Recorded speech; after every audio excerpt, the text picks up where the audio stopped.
Well, thanks for the organizing committee for this opportunity. So my name is Hyunsoo from National University of Singapore. So today I'm going to talk about the spin orbit talk based on topological spin texture and magnons. So if you look at the recent success of this spin transport talk based magnetic random access memories, ever since the Everspin first commercialized this STT-MRAM in 2017, now we see enormous increase in terms of different applications. 2018 IBM shipped this flash core module buffered with the STT-MRAM, and 2019 Everspin and Global Foundry showed 1 gigabit sampling chip. And last year Samsung shipped their embedded product, MRAM product with 28 nanometer technology. So you can see, a lot of companies are now working on also their own product, and I hope to see, even more consumer electronics utilizing this MRAM. So as academia, we need to think about what will be the next technology after STT technology. So often these days in the community, we use this so-called spin orbit talk MRAM. And the starting is, of course, like, the spin Hall effect, earlier people discovered, including Hiro.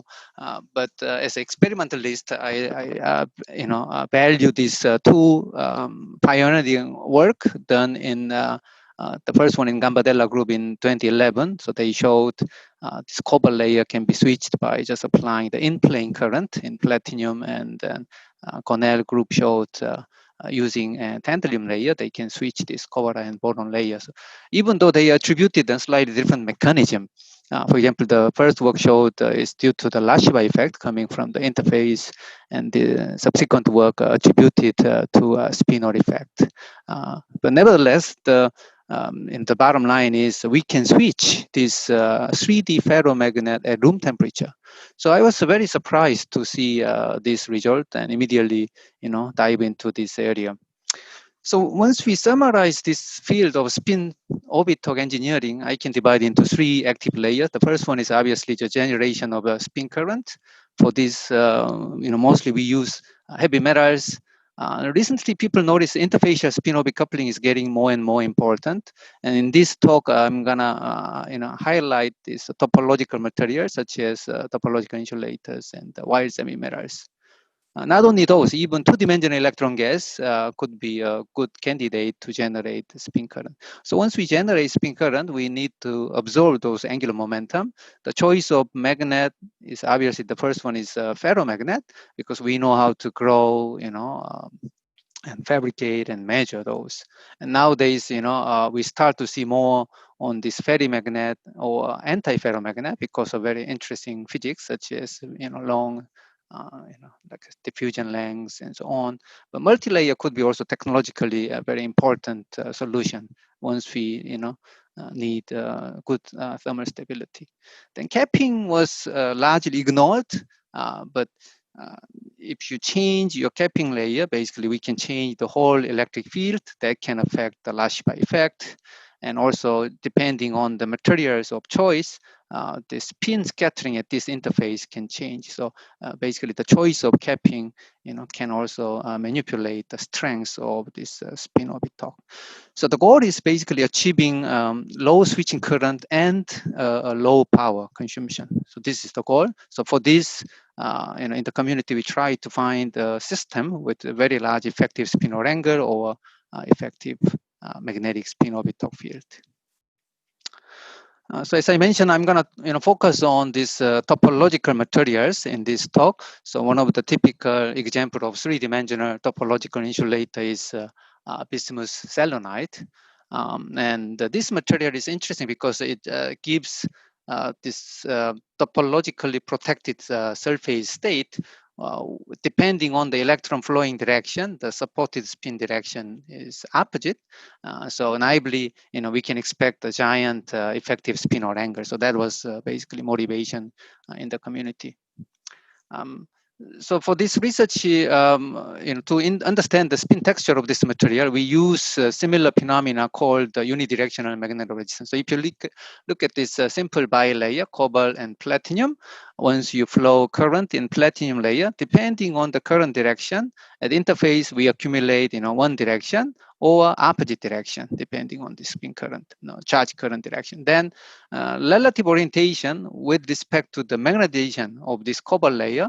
So depending on this relative direction, we can have very different resistance. So that is basically current dependent non-linear resistance. And then the Pietro group, named as a unidirectional magnetic resistance, UMR, which requires a extra magnetic layer. So we use kind of similar measurement, but in our case, there is only single layer, bismuth selenide is a topological insulator. So then, depending on the current flow, we can define, the supported spin at the interface. But we apply a magnetic field. So depending on the relative angle between the accumulated spin and magnetic field, we can have very different resistance. And that can be typically measured by the second harmonic measurement. And depending on the relative angle of magnetic field, we can have certain sinusoidal dependence. So this is also spin-dependent non-linear magnetic resistance, but in this case, we don't need any extra magnetic layer.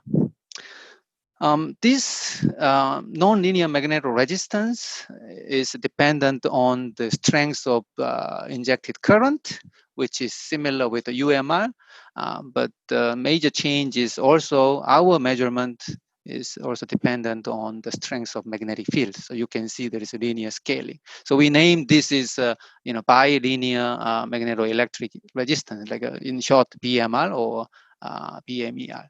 So as I mentioned, if you look at the case of cobalt platinum, typically once you apply certain strengths of magnetic field, the value saturates because your cobalt magnetization saturates and it doesn't grow anymore.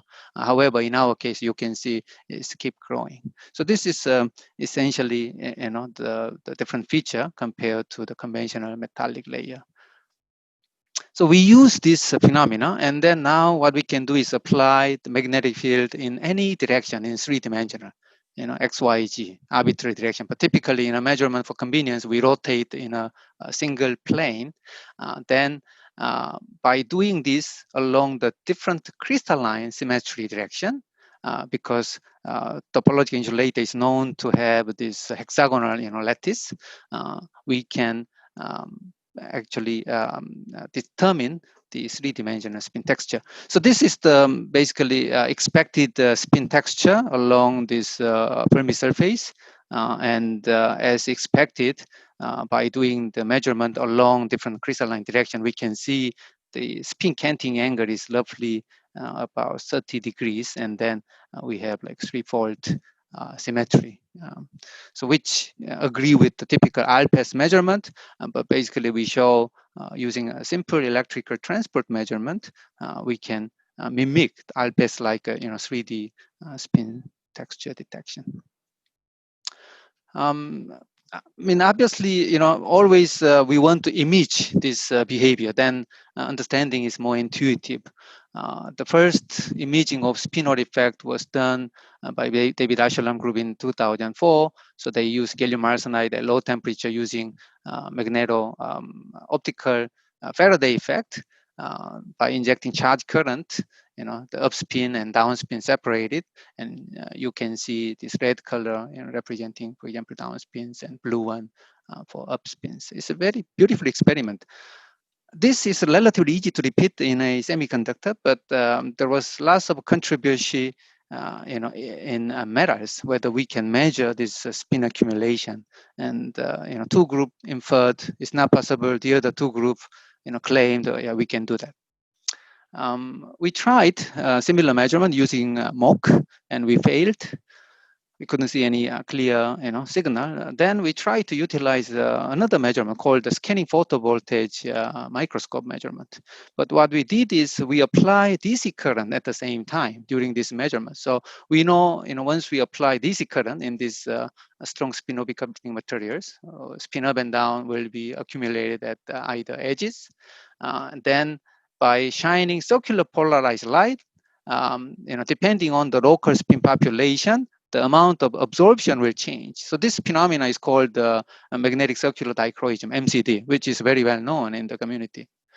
Then we define the photovoltage, subtract those two voltage, and measure by lock-in measurement. So we basically using a chopper in the laser and then lock those frequency with the lock-in amplifier. Then we have a piezo sample stage and we can map out those as an image. So basically just look at this photovoltage sign, whether it's a positive or negative, then we can determine the local spin accumulation direction. So we first apply to copper, which is known as negligible spin-orbit coupling materials. And regardless of the current intensity or polarity, we don't see any signal, which is expected. Then we apply into platinum as a control experiment. At zero current, no signal, but as we crank up the current, you can now see bluish and reddish in representing spin up and down. Once we flip the current direction, you can see red and blue, which exactly flip the sign. Then we apply to bismuth selenide at zero current, nothing happened. But as we increase current to 1 milliamp, we can see bluish and reddish. Once we flip the current direction, we can see exactly opposite spin texture. So as I mentioned, if you look at the metallic case of platinum, we need about 6 milliamps. But in case of this semiconducting sample, we need only 1 milliamps. So which is in line with the sort of background, charge carrier. In a metal, you have huge, background charge carriers. So we need a more stronger current in order to see this clear spin accumulation. But in a semiconductor, 6 times, easier, basically.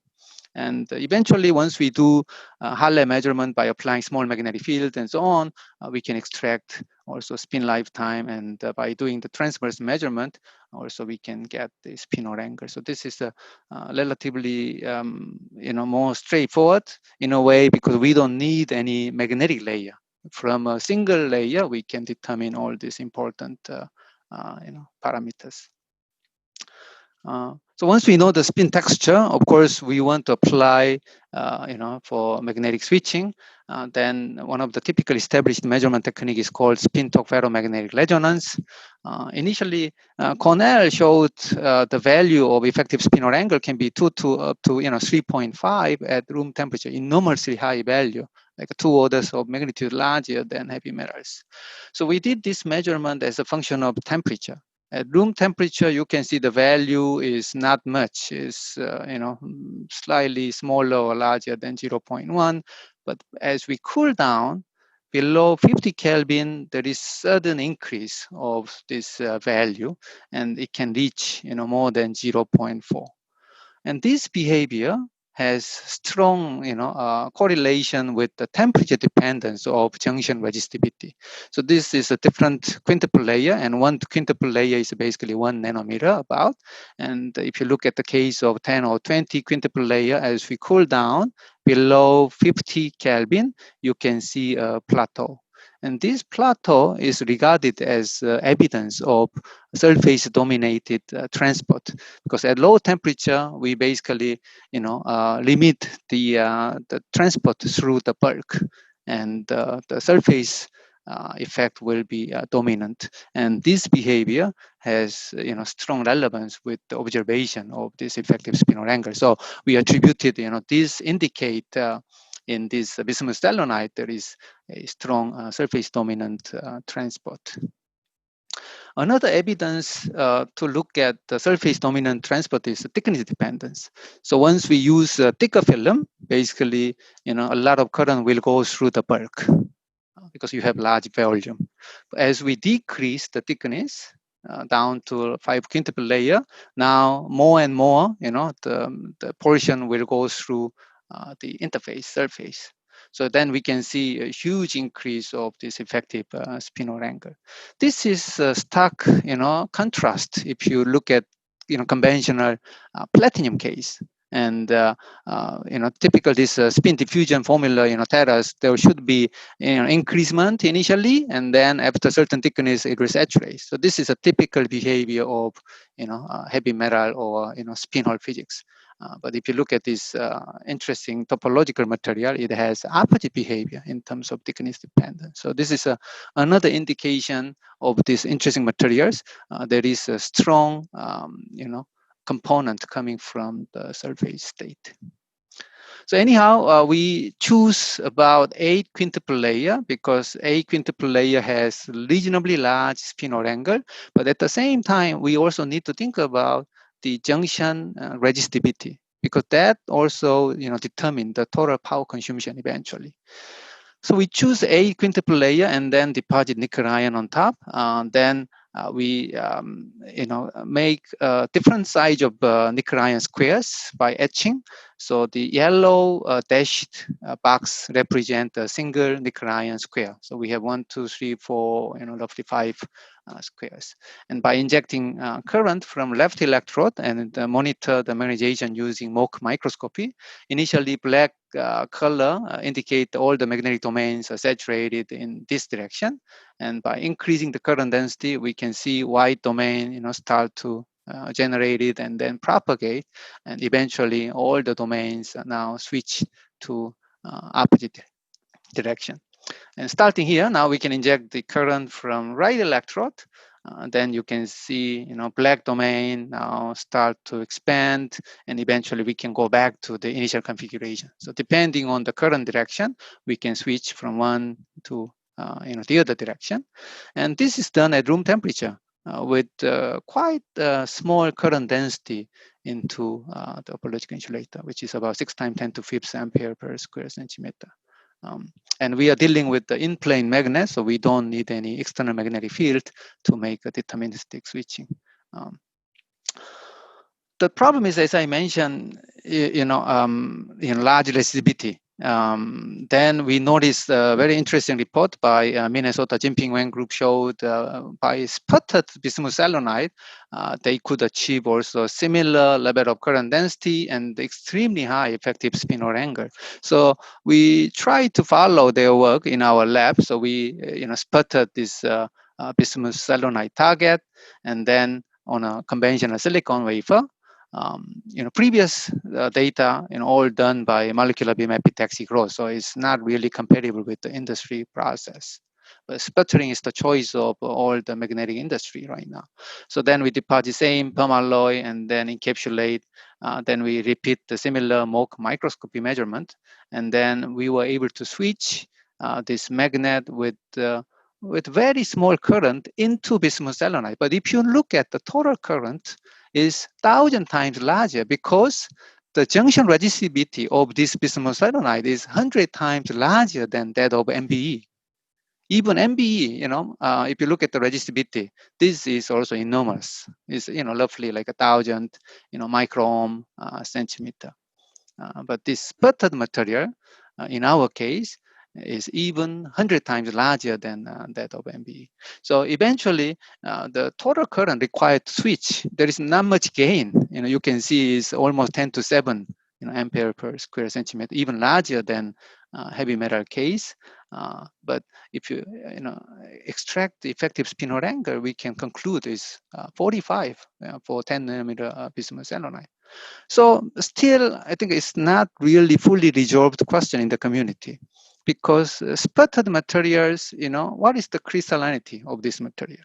Then what is the role of surface state? Because there is no well-defined, band structure, and even there could be no, surface state, whether that really exists. So, all these unknown questions, still we have, and I think we need some more, critical experiment and, theoretical approach to understand this question. So if I summarize some of these interesting, materials, starting from graphene, which is semi-metal with a weak spin-orbit coupling, then people move to this semi-metal with the insulating bulk. But in this case, basically you can think as a topological insulator with the spin momentum locking. Then there is a group of material with semi-metal. This is like a three-dimensional analogy of graphene. In this case, also spin is degenerate, similar to graphene. So there is not really interesting, spin properties.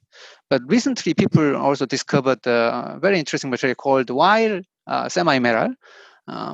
This, if you look at, it has also strong spin-orbit coupling, so it provides those spin momentum locking similar to topological insulator. So we try to utilize this material, and even better property of this is it has a relatively small junction resistivity compared to topological insulator. If you look at the crystal structure, this is one of the examples of tungsten ditelluride, one of the prototype material in wire semi-metal. In plane structure A, B direction, you can see is very anisotropic. So if you measure conductivity along A direction and B direction, it's very different, at least a few times different.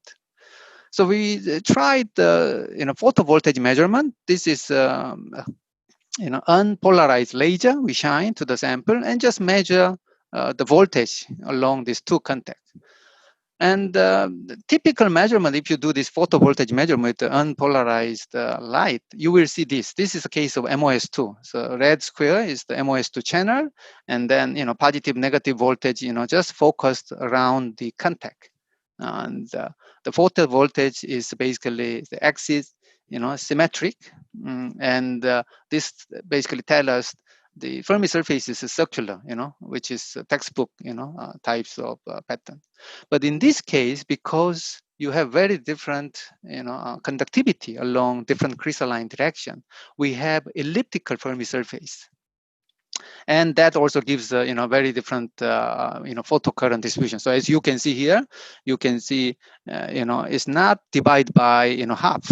Typically it should be blue color left half and right color should be on the right half. But you can see there is some kind of tilting angle, and this angle also change depending on the relative contact orientation with respect to the crystalline orientation.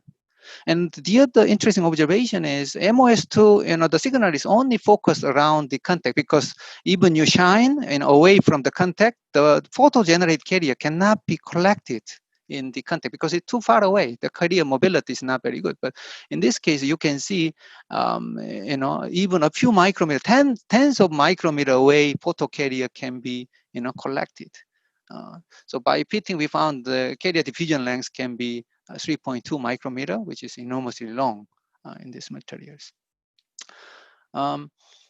Of course, eventually, for application, we want the large-scale films, either by sputtering or by CBD.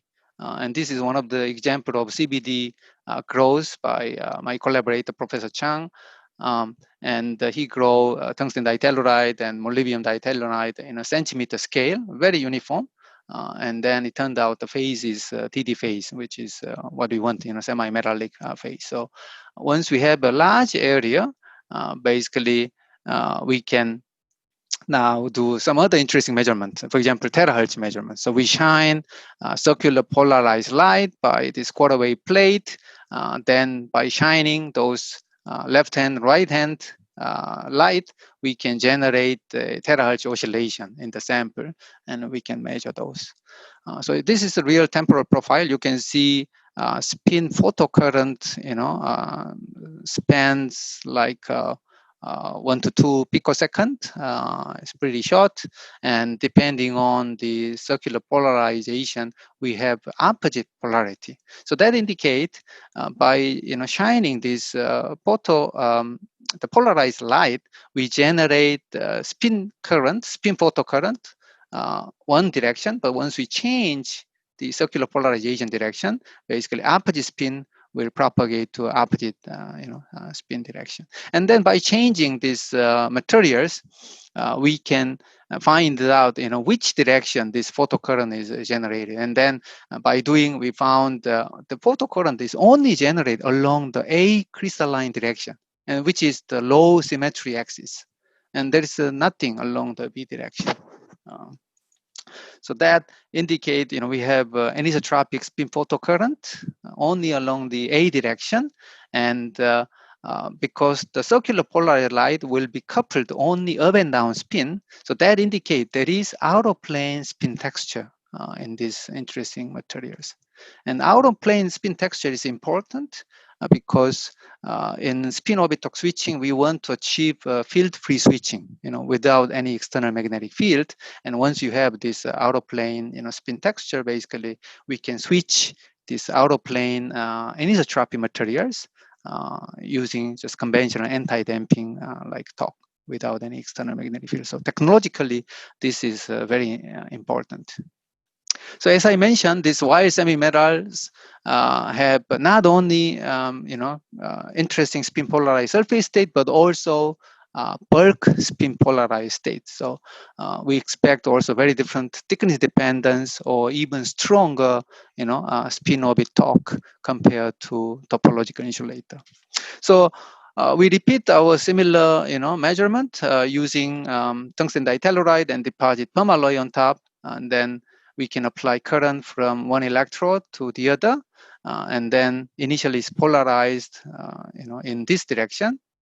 It's in plane magnet. Then by applying the current pulse, we can generate the domain wall, and it propagate to the right. And you can see it eventually switched fully. And from white domain, by applying the current from right electrode, eventually we can, switch fully. And because we use the relative contrast, so it looks nothing, but this is actually equivalent to the black color. This is a typical somehow convention in this domain or microscopy community, which also initially I thought is very weird. But anyhow, if you look at now, switching current density is about 3 times 10 to fifths, so it's about half of the topological insulator, but even more because the junction resistance or resistivity of this material is much smaller. It's 580 micro centimeter. For example, the TI, which I showed, 8 nanometer is about 2000, so it's about 4 times smaller. So once we do this thickness, dependence measurement, similar switching measure, we can find the required switching current density decrease and sort of saturate around 80 nanometer. Then once we calculate the effective spin or angle from switching, initially the increase, so sort of saturate. But not sure, maybe, probably we need further experiment. But what is clear is, the thickness scale is very different. If you look at platinum, for example, spin or angle saturate around 5 nanometer. That is, the spin diffusion length, lovely. But you can see this material, doesn't have any signature of this, saturation up to like 80 nanometers, keep increasing. So that indicate, that is connected with my earlier data, showing enormously long, carrier diffusion lengths. Of course, the carrier diffusion lengths and spin diffusion lengths, there is it's different, but there is some connection. So you have 3 minutes. Yeah. Okay. So we recently moved to MOT2, which is another cousin of WTE2, and basically we found similar behavior, but spin or angle is slightly smaller than the tungsten ditelluride. And interesting thing is once we use this so-called dumbbell structure, and we can nucleate domain wall at one of these edge, and by applying the current, it can move to the left arm, left edge, and then it's stuck there because the current density inside this round shape is much smaller. So domain wall cannot propagate once we adjust the level of current density. And then we can apply opposite current, and then it is stuck on the other edge. So basically, once we nucleate domain wall and reuse this, we can save a lot of energy. So by doing this, we found a 3 times reduction of switching current we can get. And in terms of energy, we can get about 10 times smaller energy consumption because it's I square R. Okay, finally, just 2 minutes, I'm gonna talk about this Magnon talk.